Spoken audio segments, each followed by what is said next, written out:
It's time for a reality check. We're here to deconstruct health and fitness trends and provide tangible advice so you can become 1% better with each choice starting today.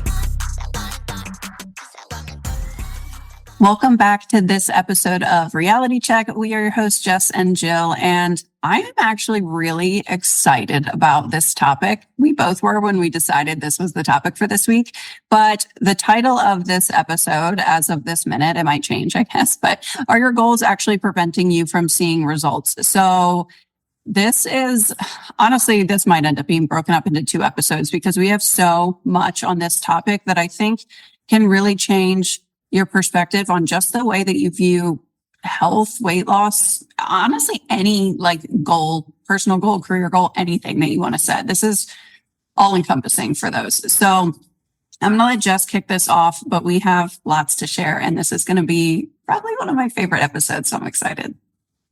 All righty. So are your goals holding you back from getting results?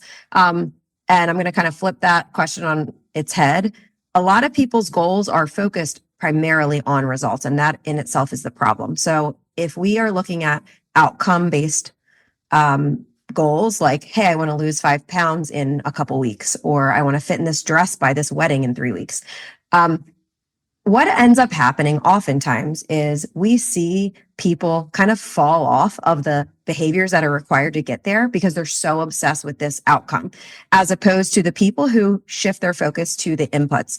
You know what? I'm going to start getting to the gym 3 times a week, no matter what, for the next 6 months.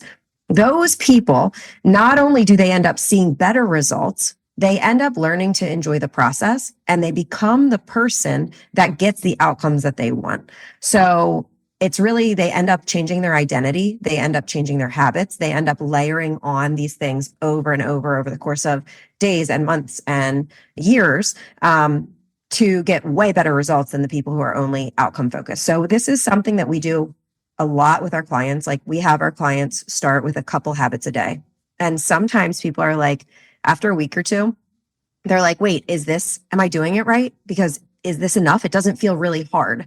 And it's like, no, that's great. We want to meet you where you are and push you just a little bit beyond that until this feels like the new norm. And then once this is the new norm, we're going to add another thing on it.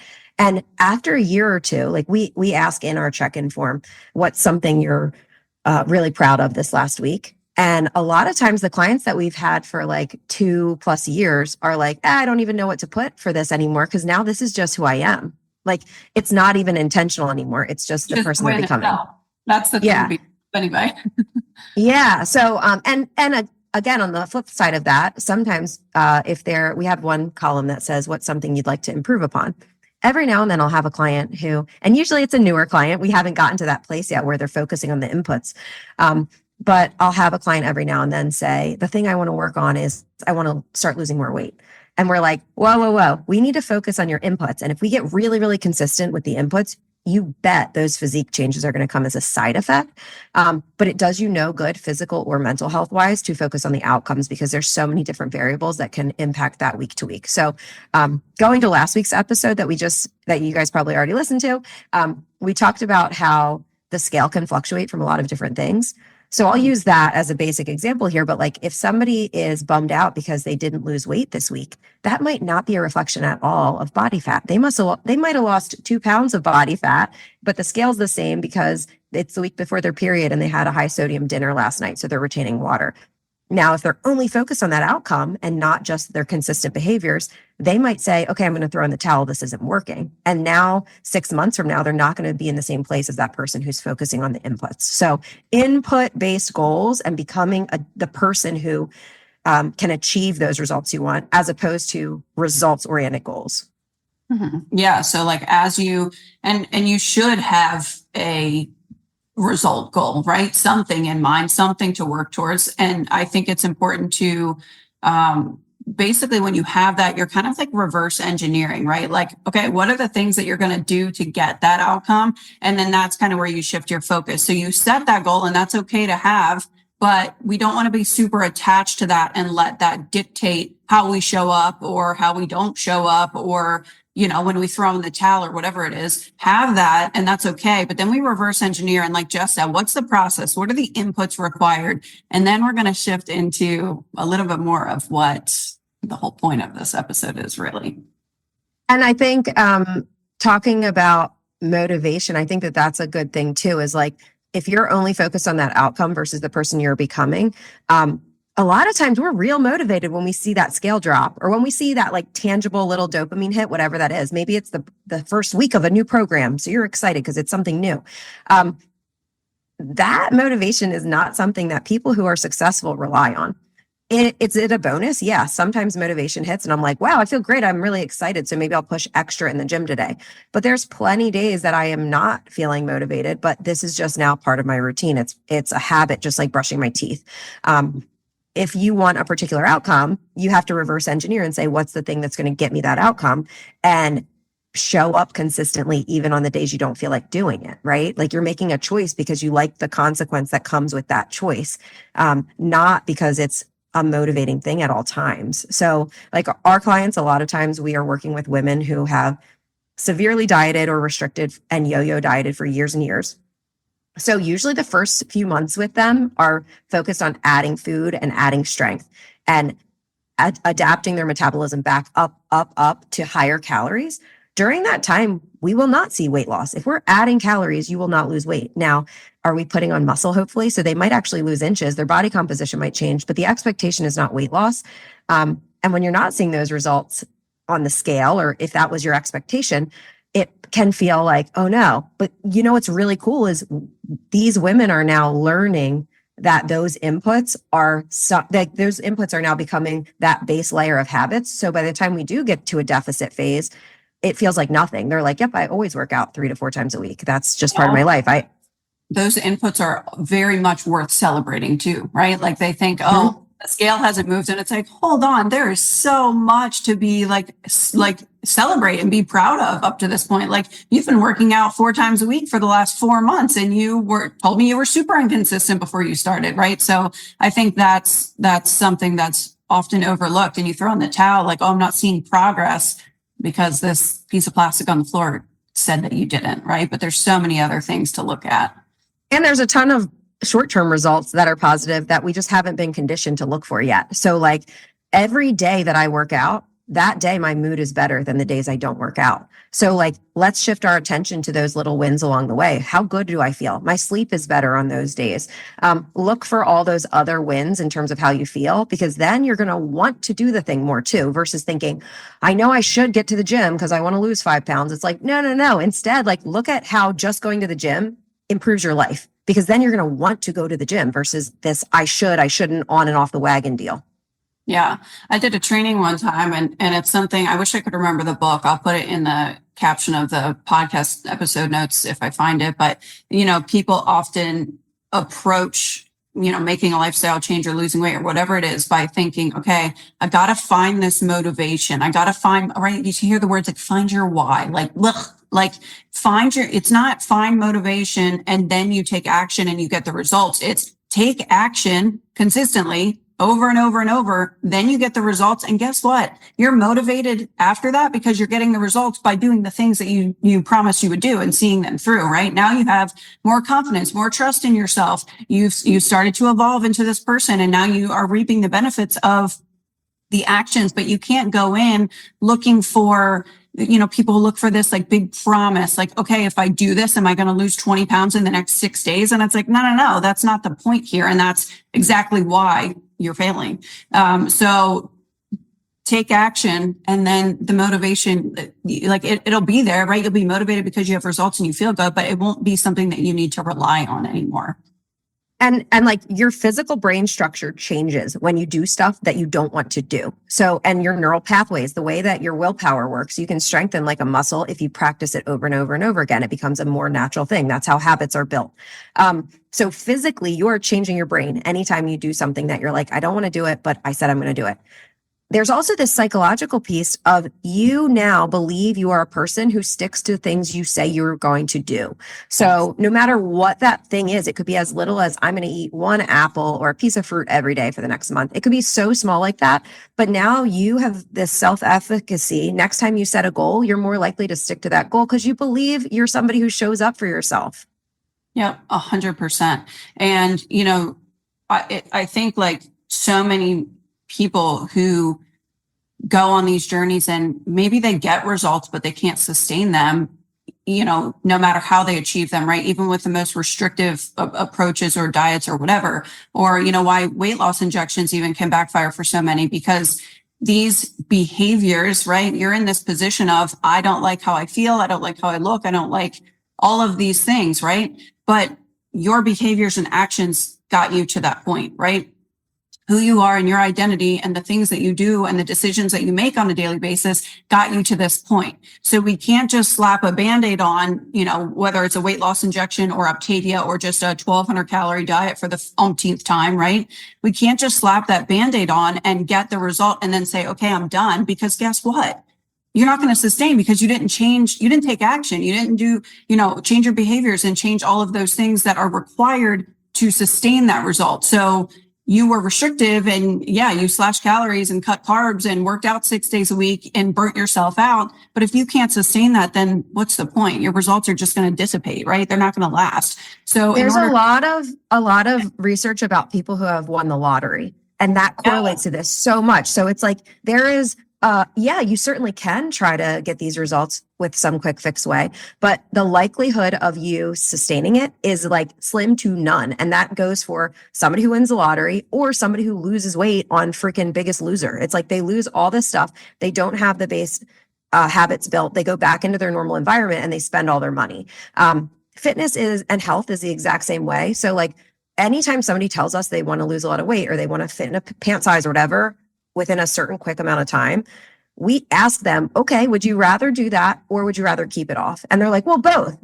Okay, well, what if both aren't possible? Because usually both are not possible, okay? It didn't take you, like you've been dieting on and off for 25 years and you think in 6 months you're going to lose it all and then be able to keep it off for the rest of your life. Like it's probably going to take longer to reprogram your brain and those habits.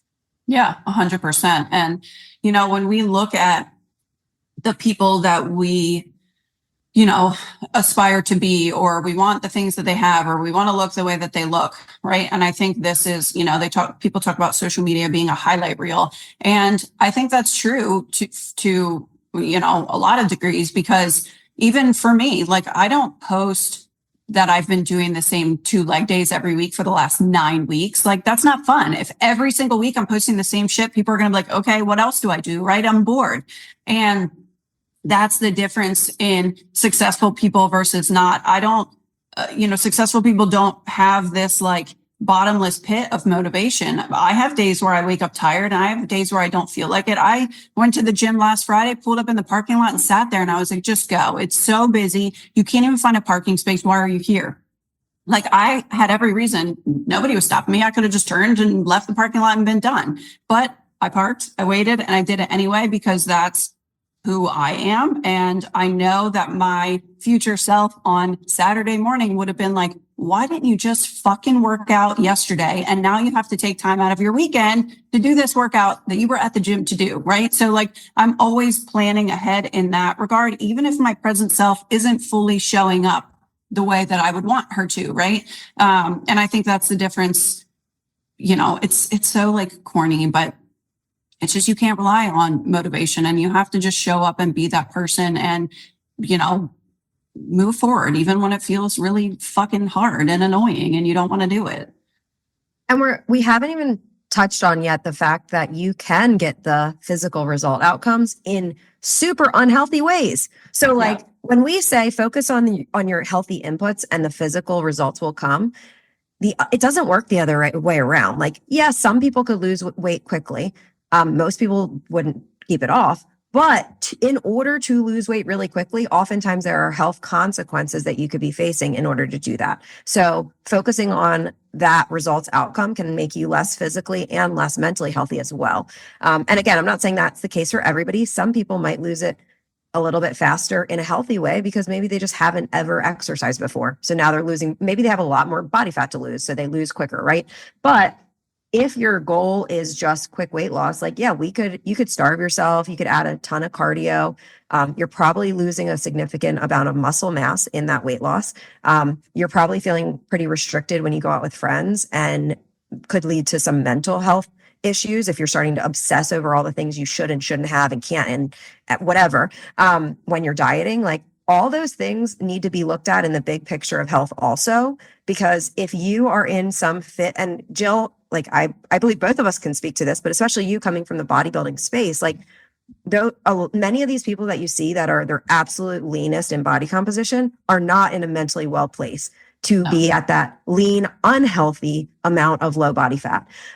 So what would you rather compromise your health just for this quick result? Or would you like to have really good health and get the results? It's just going to take you some time and you're going to become a better person while doing it.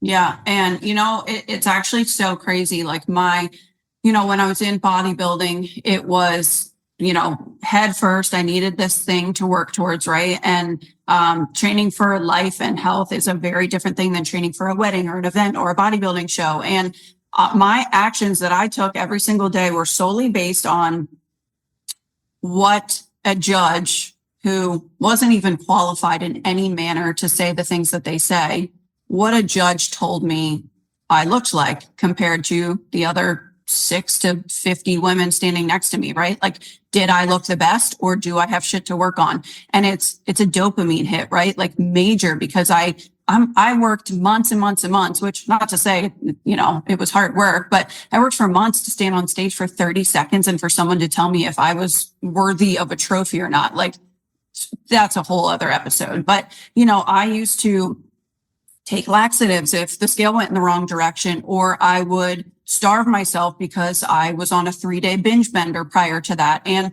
all of my actions were just constantly like offsetting my bad decisions. And no wonder I ended up binge eating for years. I was absolutely miserable mentally, emotionally. I, was taking antidepressants because I didn't know how to function.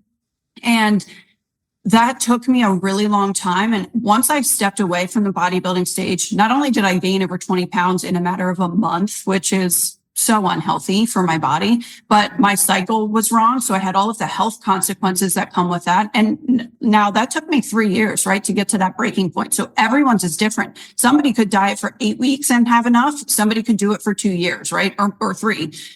So that took me 3 years. But then after that, from 2016 to probably 2018. So it took me a good 2 years to find myself again and to train for health. And my body fought me really hard. And that was 2 years of being overweight, uncomfortable. I hated the gym. I avoided it at all costs. I would go to CrossFit for a month and I was a power lifter for 5 minutes. I was trying to do all of these things to like find my place. And I was like, I got to compete. I got to do this thing. And it's like, no, I actually just needed to take care of myself and be healthy. And that was a long 5 years, right? To really just find that like inner peace and just do things because I want to feel good. And honestly, even sometime after that into 2019, I wasn't doing the things that I needed to do. So it's always up and down. And obviously it's not about being perfect, but we have to like grow and change and evolve to get that result. And now I can maintain things so effortlessly when back then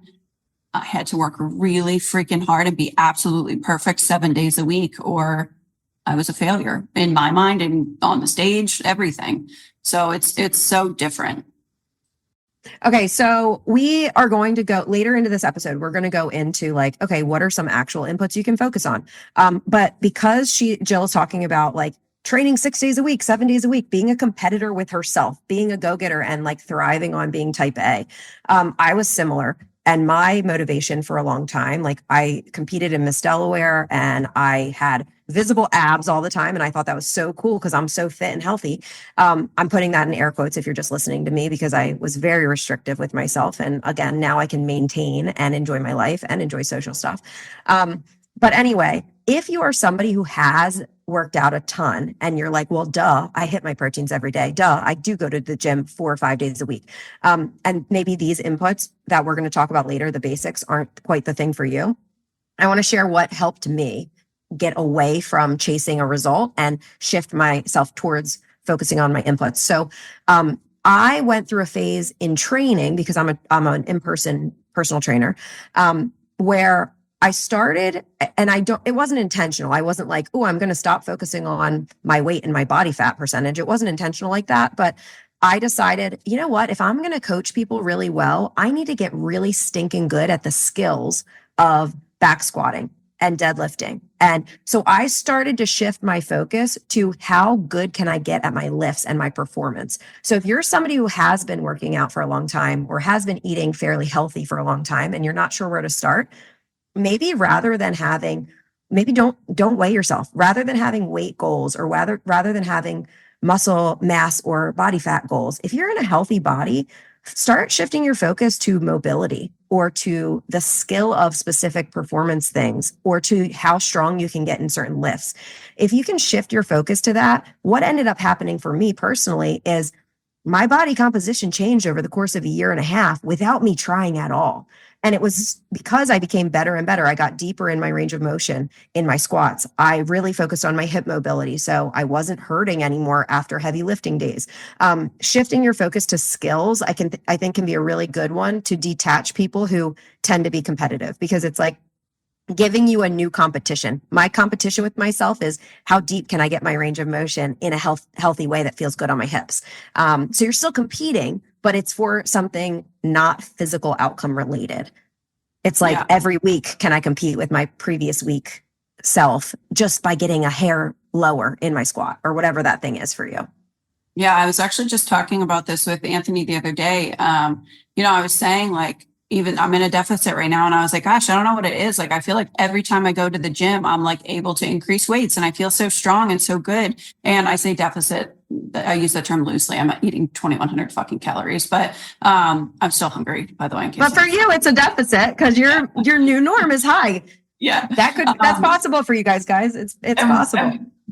He was saying how he felt very stagnant in the gym. And I was like, are you tracking your weight still? Because I look at every single time I start a lift in my Trainerize app, I go in and I'm like, okay, it's, bench press today. What did I do last week? And I'm like, okay, cool. I did this weight with 10 reps. I'm going to either increase my reps or I'm going to add 5 to 10 pounds onto that and just see how far I can go. And if I get it on the first set, that's my next 3 sets, unless I absolutely fail. And I do that every single lift every week, unless I go into a lift where, maybe it's toward the end of my lift and I'm a little bit more tired. So I will actually adjust and look at my whole workout and say, okay, increase this the last 2 weeks. I'm going to try to increase this one this week. Right. So I always go in with the mindset of, I got to increase my weights from last week, no matter what. On every single thing, I always try 5 pounds heavier.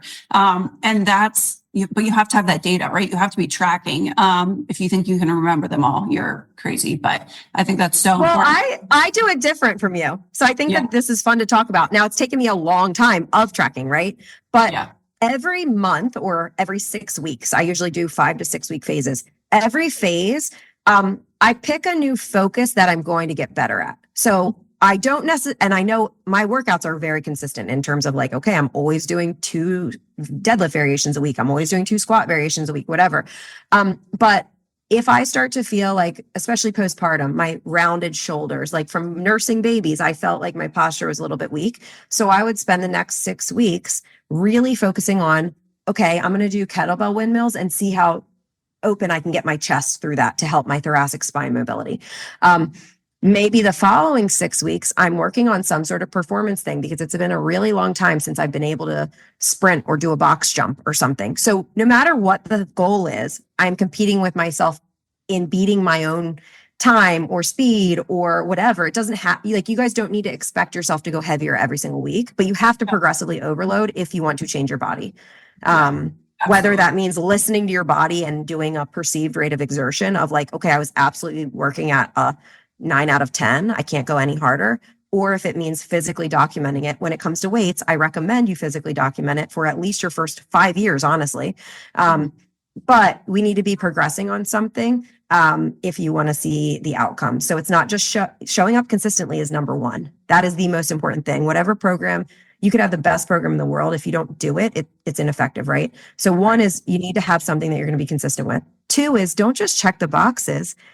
Challenge yourself, because adding that stressor on your body is the hard thing. If you show up and do the same old thing just because you're in the routine of it, you're going to adapt to it and not get the benefits. Mm-hmm. And that doesn't mean you need to do a different workout every time or trick your muscles or whatever you interpret that as. It just means that you have to increase volume, right? Progressive overload in some capacity. And that's a great point. I'm very much in a season of rebuilding strength. So this is so good for me in this headspace because I haven't been able to be in this in like 2 years. So honestly, it's so crazy going through this reverse and this now deficit for these last 8-9 months, whatever it's been. I have solely focused on increasing my weights this entire time. And like, I've texted Jess and I've texted my other coaches, like, is this movement look okay? And I'm feeling pain here. What do I need to focus on? So then I'll introduce mobility of certain things, right? But it's very exciting to me to focus on strength in this manner because I haven't been able to in a really long time just because of hormones and other shit that I had to focus on. But when I do something, I'm very much all in. So naturally I'm like, I got to do this. So yeah. And I'm in a season of maintenance. I'm in a season of, I feel really good in my body, and my priority right now is like, we're fixing up our forever house that we're about to move into. And I have two little kids who one of them doesn't sleep great. Like, so we're in different seasons of life. I'm still working out 2 to 4 times a week, like average 3 times a week, on a bad week, 2 days a week. I'm still showing up consistently, and I'm still pushing my muscles every single time I'm in the gym, like building muscle. Especially for women, as we get older, our muscle wants to pare down. Okay. So like adding more muscle mass is key critical at all phases of your lifting journey. Always go heavier, always push yourself. Yeah. Yeah. And it's the changes in my physique are just a byproduct of being consistent. And this applies for however you're approaching this, but you lose weight and you feel confident, you have energy, and you want all these things, but you get them if you commit to the things that like a fit person does, or whoever has the thing that you want does, right? You can't torture yourself and hate yourself to a number on the scale, right? You can't think and approach this of like, well, I'll feel so confident when this happens, or I'll be happy when I fit in these pants, and then hate yourself the whole time and pick yourself apart and talk about how awful your body is and all of these things, because I promise you are never going to get to a place of peace internally, of happiness with your body, of confidence. And I am not like, this is probably controversial, but the body positivity movement, I support that if you are actively doing something to make a change and feel good about yourself. So yes, you should be proud of yourself along the way and celebrate wins as you're working towards your ultimate goal. And that's fine, but you cannot hate yourself there. You have to shift to these inputs and shift to celebrating these wins and evolving as a person and evolving your identity, which we're going to talk about now. Those are the things that are going to get you results like 10x. Like, it's going to be so much easier for you to get the results, and you're not going to have to torture yourself, and you're not going to feel like you have to torture yourself either. So in shifting your identity, a lot of it is about the way you speak to yourself. So I agree with what Jill just said. I hope that every woman that's listening to this right now can love their body for what it does right now, and also work towards becoming a healthier, better version of themselves, because you're going to feel better. With that said, we got to lose identities that don't serve us. So this might sound woo-woo for anybody who's on my team. They know that like anybody who's a mindset, if you're a mindset coach, like, I'm sorry, but I can't with your Instagrams. And again, I'm like went to school for psychology. I love being able to use tools to help shift our brain. But I'm not like, oh, put it into the universe and it'll happen.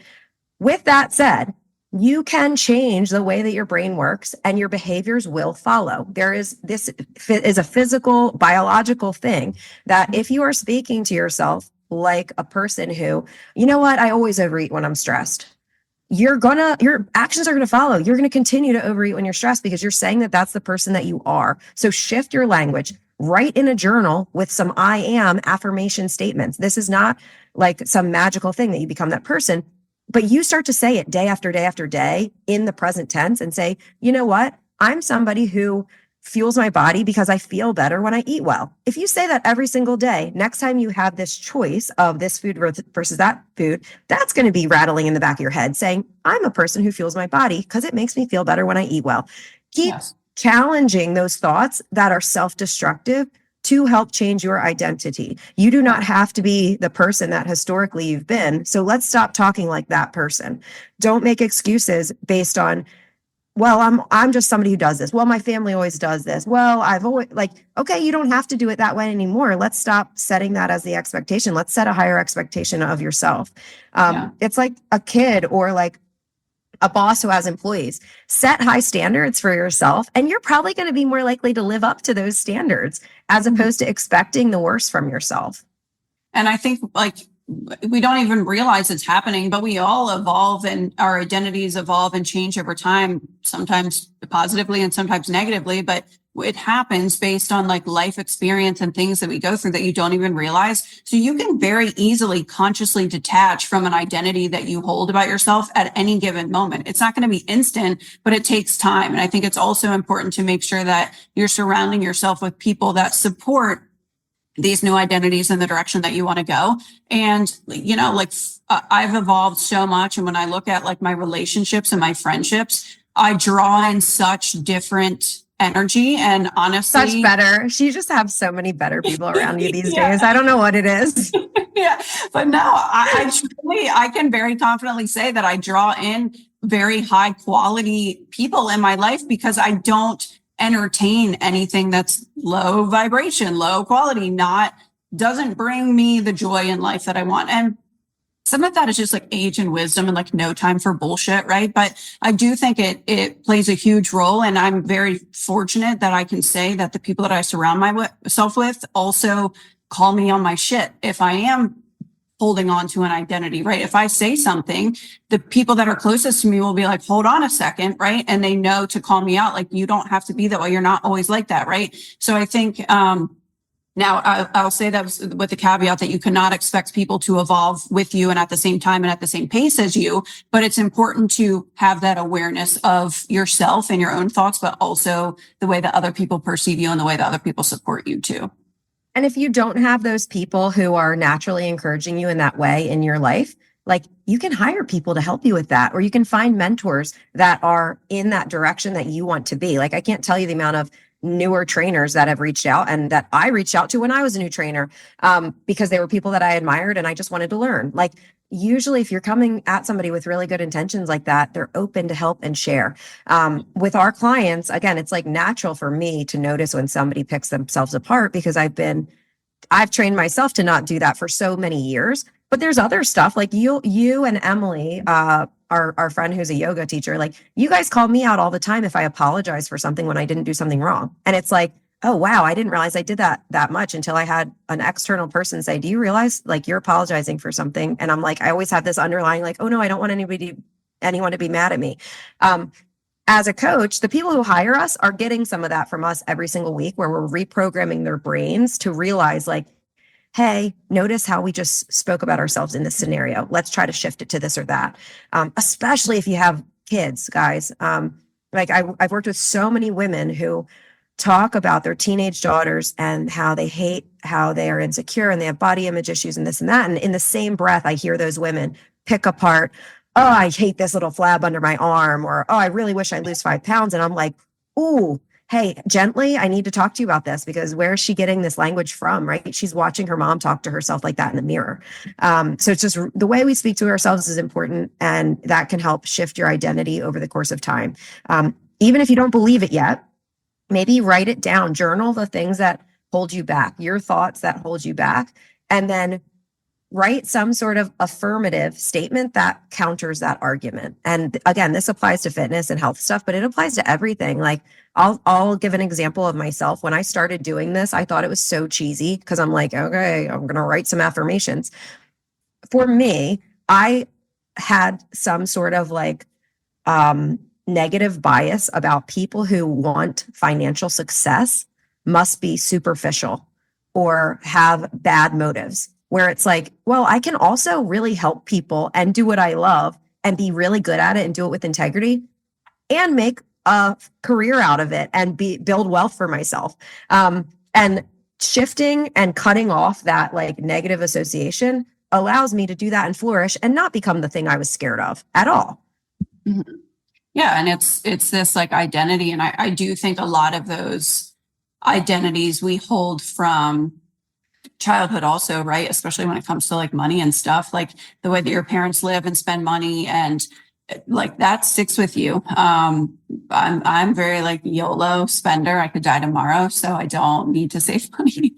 I'm kidding. I have a savings and investments and all of those things, but no, it does like it, and it spills over into other areas of your life. So in terms of, there's a book that I think a lot of people are aware of. If you're not, I think it's a great one to start with on this topic. There are a lot of books surrounding this topic that I can recommend, but I send a book called Atomic Habits to all of our clients when they start our program. And this is basically like an excerpt from Atomic Habits, which is by James Clear. And it talks about building lasting habits. And essentially, he says that the key to building these habits that last is focusing on creating a new identity first, right? So your current behaviors, and I kind of talked about this, are just a reflection of your current identity. And he said, what you do now is a mirror image of the type of person that you believe that you are, right? Whether it's conscious or subconscious. And Jess talked about this.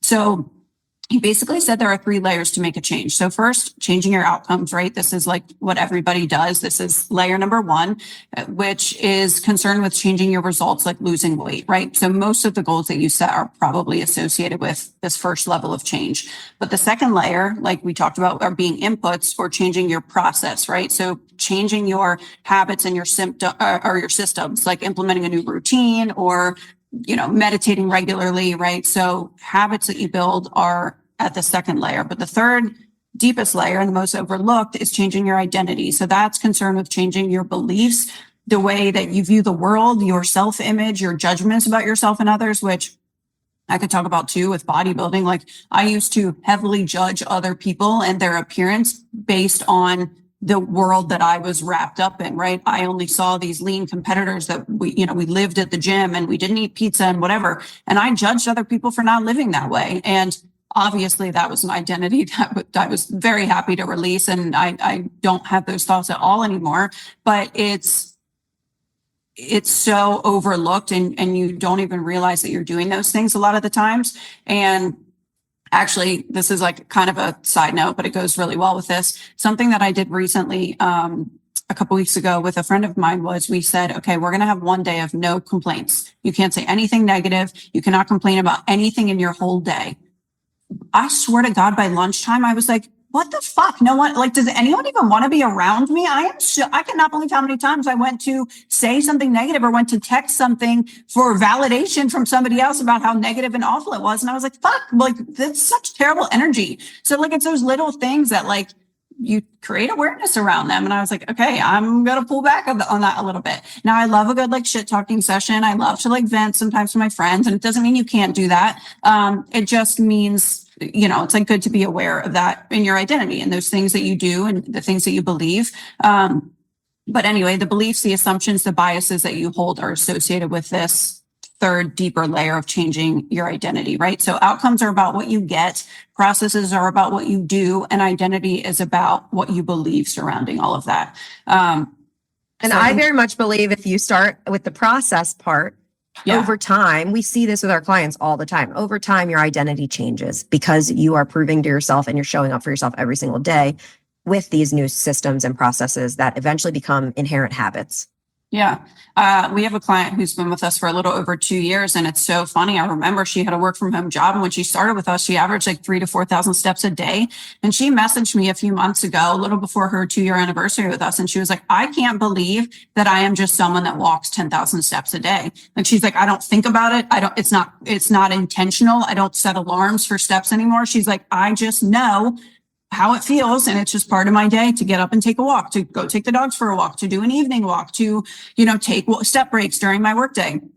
And I was like, how cool is that? Like, those are the kind of wins that you want to see, right? Because she's not tied to 10K steps a day like most people are. It's just, this is who I am now. Yeah. I have the couple that I coach that together. They're doing such a great job, but they've joked about that where they'll say like, do you remember before this program, the stuff we used to pack for lunch? And like, I can't believe I'm willingly bringing broccoli with my lunch to work. Like they would have never eaten vegetables before. And they're like, I feel so good. They're sending me pictures of, look how many colors on my plate. And I'm like, this is cool because they're not doing it. Again, now they're doing it because they feel so good, not because they think I better get some veggies in. It's like, nope, this is now their life. And they're also celebrating it, which is so cool. Yes, together. Oh, yeah, I know. A supportive husband on a fitness journey is nothing better. Nothing better. Yeah. Shout out, David. The results come based on that shift in your identity, right? Not the motivation, not the commitment to the result. We talked about this, but motivation is fleeting and your current identity just isn't committed to the behaviors required to get that result or the outcome that you desire, right? So those focusing on those processes and having more identity-based goals, right? Which is kind of how we're reverse engineering, from that outcome that we want, right? That's going to develop more consistency and help you evolve into just a better version of yourself. And that new and improved version of yourself holds you to that higher standard that we talked about setting, right? The version of yourself that doesn't need motivation because like these clients, it's just part of who you are. And that's when you start to see that in yourself, that's the win, in my opinion. And you're going to get all the outcomes and the results at that point anyway, because you're showing up as a totally different person. And, you know, there are clients who, and I'm not like putting this out there into the universe that this is a thing we do, but there are definitely a handful of clients that have cut off certain people in their lives and gotten out of toxic relationships and set boundaries at work or gotten new jobs because they're like, fuck this. This is not worth my time and my energy. Like, and they don't realize it, but I'm like screaming inside because I'm like, gosh, it took a couple of weeks or months or whatever, right? But they started to like value themselves and hold themselves to a higher standard because they've shown up consistently and they committed to something and they feel more confident. And those are really cool wins too. And it doesn't mean like, don't go like run and like cut your friends off or like break up with somebody tomorrow. But, it's just really cool when they start to kind of see their own worth and show up as their new identity. And they're like, this doesn't align with my new identity and who I am anymore. And a lot of times as you begin to figure out who is it that you want to be, like, and again, you can do vision boards, you can journal about this, whatever, but like envision like Jessie 2.0, Jill 2.0, like what's that girl doing every day? What would my perfect day look like? Would I be exercising or would I be coming home and sitting on the couch and watching TV for 2 hours? Like, would I be playing outside with my kids? What does it look like? Once you figure out what your values are and who that person is that you want to be, naturally, some of those relationships are going to fall off. Like I have some friends where if the conversations are primarily gossip or complaining about other people, like we just naturally don't stay in touch that much because they don't get what they want when they text me complaining about somebody. Because usually I'm like, okay, like I'm not feeding, I don't need that in my life. And I feel like for so long, I just want to be nice to other people. And it's like, that's not who I want to be. Know who you're going to be and stick to those values and again, I think journaling is a great tool because you can continue to remind yourself of that vision of who you're becoming. Mm-hmm. And once you become that person, like the people who are more similar to you are going to start surrounding you too. Like you're going to level up in all areas. Yeah. And actually, when I still do, it's just, I haven't done one recently, but when I first got into this space, and coaching in this business, I went to a lot of conferences and they were extremely intimidating because I was like, why am I in this room of these people? I am like not on their level. These people make millions of dollars. I don't even know what to talk to them about at a table. Like it was very uncomfortable, but I realized that I was slowly like pulling myself up, right? And not financially, just like mentally in the way that I viewed the world. And, there is no like victim mentality in a room like that because you just show up and you do the shit you have to do because they're successful. And that's what successful people do, right? They're like that, not because they got lucky, because they show up consistently over time. And I was like, okay, this is like the energy that I need, right? And now like they're very much a good little like dopamine hit, but I realized that my circle started to change and it kind of shrunk and it evolved and as I evolved. And, I think like fitness, this part is often so overlooked, but when you do this the right way and you do focus on the process and the identity shift and you see things through more than a few weeks or a few months, you cannot believe me and that's fine. But when you have that confidence and you, not only the confidence because you like look better, feel better, all those things, but because you're keeping these promises to yourself and you're showing up as a better version of you, you are going to thrive and excel in other areas of your life, in your career, financially, in your relationships are going to be better quality. It impacts every area more than anyone can possibly fathom, because right now, all you can think about is, did that thing that I just ate fuck up my day? Or are my pants going to fit this weekend when I have to go to this event? Or, oh my God, there's a camera here, right? Like, think of how much brain power you are putting towards wanting to see this fucking scale go down. Like, you could take over the world, right? If you stop doing that shit. And I think was chasing a lot of the things that I have now for a really long time, but I didn't get them because I wasn't showing up as this version of me yet. And it took a while for me to like get my head out of my ass in some scenarios, but that's the only way that you get it, right? Is you have to learn those life lessons. You have to evolve. You have to let go of that shit.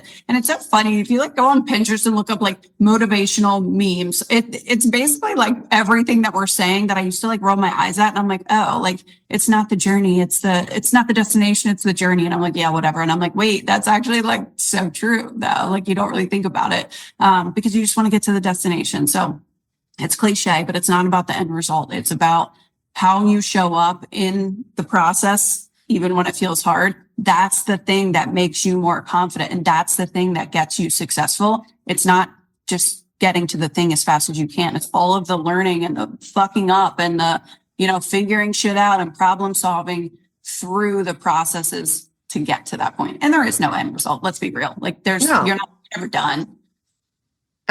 We make this comparison a lot, and I've heard a lot of other fitness coaches make this comparison, but like, if you look at the best of the best in any field, they are practicing the basics over and over and over and over and over. And that's how you become excellent at something. It is not because they are looking for the fanciest way to get there. Those people don't exist, right? Like Michael Jordan is just taking free throws, making layups, do the easy thing over and over and over and over until you're the absolute best at your skill.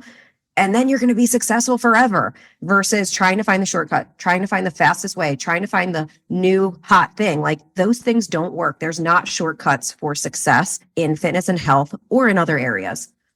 Yeah. Yeah. And it's, this kind of ties into that, but like to lose 20 pounds, 30 pounds, 50 pounds, whatever it is, and keep it off and feel confident and balance your hormones and all these things. It's not about just doing whatever it takes to lose the weight. Like, yeah, you got to work hard and show up consistently, but it's just about like, you can't just show up and be miserable every day because you're going to burn out and it's not going to last long term.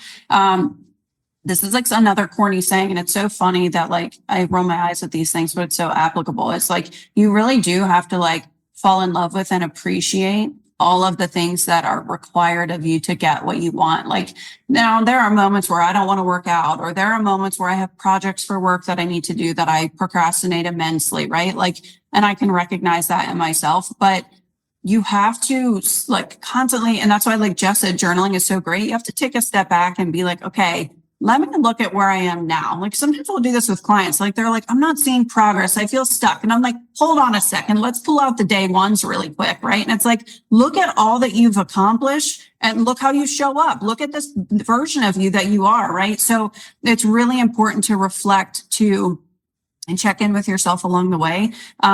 Especially if you feel like you're in a rut, right? Like a mental rut where you're like, I'm burnt out. What do I do? What direction am I going? Is this worth it? Those are the times where you need to like pull out that journal and look how far that you've come and look at all those extra things, because falling in love with routine and repetition and getting better at the challenge with yourself, right? Doing the same lifts versus going on YouTube and doing something different because you're bored or you need motivation or whatever. Like that's the shift. That's the pivot right there. That's going to be a game changer for you.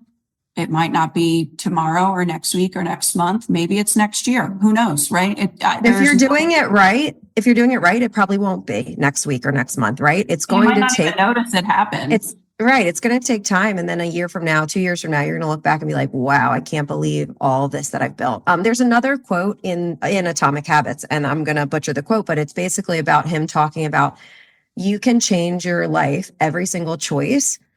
And if you change the direction you're going by 1%, you could go in either direction over the course of a year, 5 years. You're going to land in a totally different destination. So focus on every single small choice each day, because they're going to add up over time versus thinking, I got to overhaul it. I got to do 100% right now. It's like, change little things, and those things compile and compound. And that's the compound effect. That's another really good book. Yeah. So great. But those things over the course of your life are going to change the trajectory of your life. Do not discount the little things every single day. Yeah. And that's really it, right? So if you're like, I want all of the, but I want this, but I want this, but I want to lose weight, but my metabolism sucks. If you're listening to this and thinking, okay, like, what do I do? Just reverse engineer, right? Like, what are the things that you can do today? What is something small that you can commit to today that you've not been doing? Is it drinking an extra water bottle? Is it taking an extra 500 steps? Is it parking your car at the back of the parking lot instead of the front of it? Is it going to bed 30 minutes early, right? Like, it could be such a small thing. Pick one or two, start, be consistent, like relentlessly consistent for the next few weeks. And when you are, don't let yourself miss more than, one day, right, in a row. Right back on if life's going to happen, right? We can't be perfect, but don't let yourself miss more than a day in a row. And if you are consistent with those and you show up, then you stack another one, right? And then you stack another one. Maybe it's an extra water bottle, or maybe it's something totally different, but that's what stacking and layering those habits are. And that's what's going to compound. And they might feel like a little bit of they're not doing a lot, right, initially, but when you're doing them consistently and then you're stacking and you're stacking, now the impact is getting bigger and bigger and bigger as you're compounding. And then you're going to get there faster, right? But you have to start somewhere, and don't notice so far away either. Notice Jill's analogy was like, add one water bottle. It wasn't, okay, I'm just going to start by working out 7 days a week. Like, that's so silly. We are professionals at this, and I work out 3 to 4 days a week. Okay. If you're working out 0 days a week, maybe it's just go for a walk every day for 5 minutes. Maybe it's go to the gym 1 day a week. Like, it starts small until that becomes normal, and then add another thing. It might feel like, well, wait, this isn't enough. That's because you're comparing it to unrealistic expectations. And if you hire a professional to help you, if you don't know where to get started, if you don't know what's realistic, hire a coach that's really good. Hire a therapist. Hire somebody who can give you tangible tools that are appropriate for you and where you are. Like, a good coach should meet you where you are.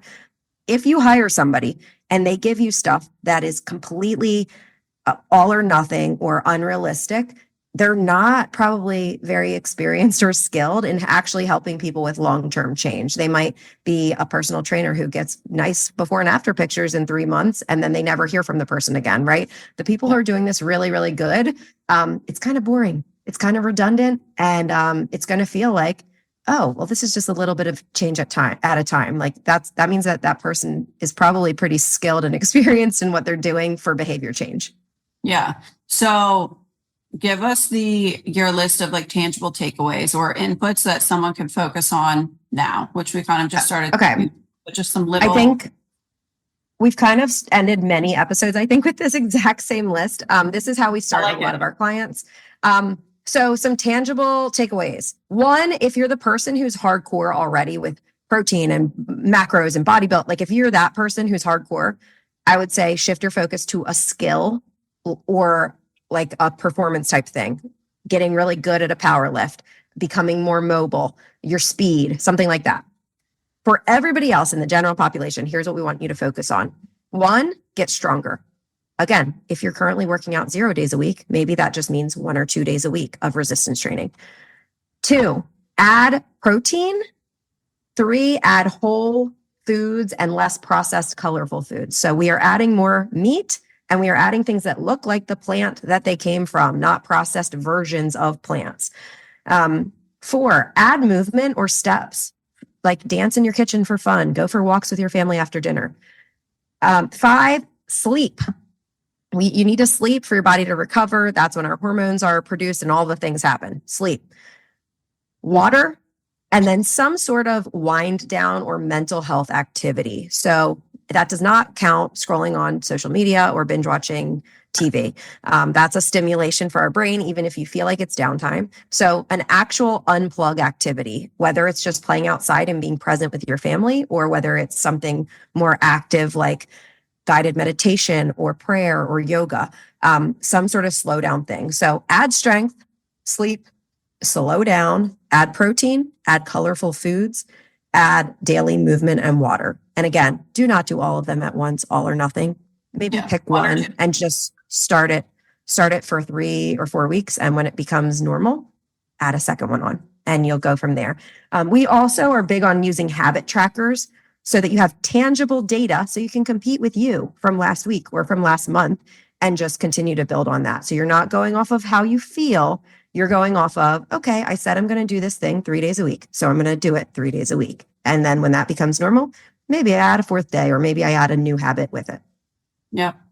So last two things I want to add to close out this episode are, one, if you sometimes getting started can feel like the most overwhelming part. So if you feel overwhelmed by like, what do I start with? What, how do I know what the right thing to do is? How do I know if it's too much?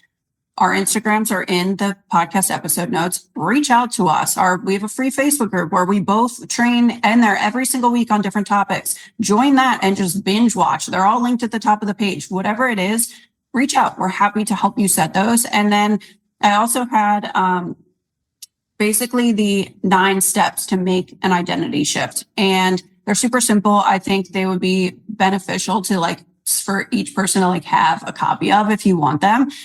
So for that, just DM me on Instagram and I'll send you the list of those if you're listening to this and you're like, wait, hold on, I want to know the actual steps. And maybe we'll do another episode on it, but I want to make sure that those are accessible without just having to listen to them, because I think having them written and in front of you is important to pop in your journal and reflect on or whatever it is. But either way, all of our stuff's in the podcast episode notes. Reach out to us. But I hope that was helpful. I feel like I love this topic so much and we could probably talk about this for honestly hours. But I think that's all we have for today's episode. Are we good? Are we done? We're good. Check yourself before you wreck yourself. Bye, guys.